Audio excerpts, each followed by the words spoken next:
A very helpful question I've learned to ask in an executive advising type of conversation is, which hard work do you want to do? Because this is not easy. It's just not, it isn't easy. Life isn't easy to begin with. And so then to say, I want to engage in an enterprise that can make the world better, you're actually saying, I'm going to shoulder a little bit heavier of a load because I think it can accomplish something good for other people. So now you're doing this. You're going to face hard things. So which hard work do you want to do?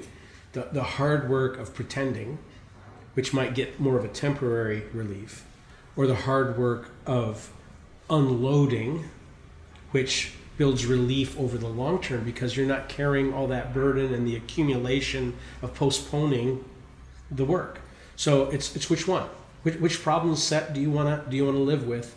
Because you're going to have a set. You're going to have something that is going to be your labor. So which labor do you want to engage? I've had a real struggle with being authentic in the domain of like critical feedback. It's been quite a journey. And if you'd asked me that question in the earlier years, I don't think I would have said I want the hard work of in the moment giving someone feedback that is going to potentially threaten their view of me, because that was always my fear, that I would be outcast as a leader, from this group that I'm trying to lead, and they would go, okay, no, we don't need you, we're better on our own, right? Ironically, that's so much a part of my kind of childhood wounding, which maybe is a theme we'll get to. Often comes to that, right? And a journey that I've been on and that I've seen is that when I haven't done the hard work of facing that vulnerability and that fear of rejection for me in that moment, when I haven't done that hard work, it's led to other hard work of in the backpack of leadership I need to carry is literally paying a salary for an output that I don't want over months sometimes. And so then you're carrying on down the line and you haven't given authentic feedback. And then when it does come, there's a question of, well, this is kind of out of the blue. So then you end up causing the very damage you weren't wanting to do, And so that question of yours, I think, resonates with me quite profoundly, especially in a feedback, crucial conversations type dynamic with a leader. Do I want to do the work of actually speaking the truth now? Do I want to do the hard work of figuring out the unsaid down the line? Has been my journey.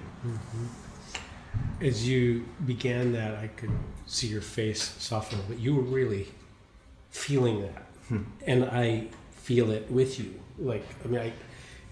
The realization that, wait a minute, this isn't just a conscious manipulation that becomes cognitive dissonance. It's an unconscious as well. In fact, that may be the more difficult thing to unpack, is the fact that I don't realize I'm doing it. It's become so habitual. I immediately go into projecting the false front, or to spinning the message, or assuming that I can't be honest about what's really here.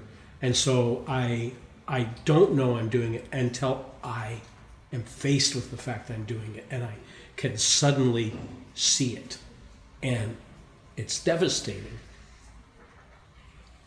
And I feel the emotion with it as well. It's devastating when that happens, because it's like the harm I've caused, not just the harm I've caused to somebody else, the harm I've caused myself, the opportunities that have been missed, the things that could have been done that would have been good, and I didn't see it, and I didn't know it. And so then I'm back at the spot of, am I going to face that and get beyond it and do that hard work, or am I going to shut that down and go back to the false front?